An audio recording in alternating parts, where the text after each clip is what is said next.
डुगू कथी करे छी अहाँ? की कर रहल छी अहाँ? बकरी के घास घास खा रहल छियै? बकरी घास खा रहल छै? कालो छै आ खालो छै खार धीरे धीरे खाइ छै। धीरे धीरे खाइ छै तो कहियो जोर जोर से जल्दी जल्दी खो। जोर जोर से जल्दी जल्दी को फिर टाइम हो जेतै। टाइम भऽ जेतै फिर जकर लाइट हो जेतै। रात भऽ जेतै तो नहीं खाइ छै रात में? लाइटों में नहीं खाइ छै वोट। हाँ वोट शैतान छै। शैतान छै? कोई जाइ छै। जाइ छै? हाँ बार बार।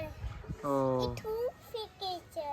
थूक फेंक देलका? हाँ कल ऑटो रिक्शा में हम पैसे चलिए ना। हाँ वो मनीष माँ के बीच में हाँ ताकि हम पैंट में थूक फेंक देलका। ई थूक फेंक देलक अहाँ के हाँ पैंट? ये ब्लैक बकरी छै। ओ ये देना। तखन फिर फिर ओकर गर्दन कटा गई कचक से। ओहो ओकर गर्दन कटा गई चाकू से। ओहो ओकर खून बहुत चले था। तो ओकर कान काट देलके। तो अपन घर पर लेलके अपन दादी के घर में। फिर ना ओकर कान काट देलके। इयो जे एकर लैट्रिन बना देलके। तो ये बहुत बार बार जाय छै। ओ तेरा ई अपन भाई छै। कथी?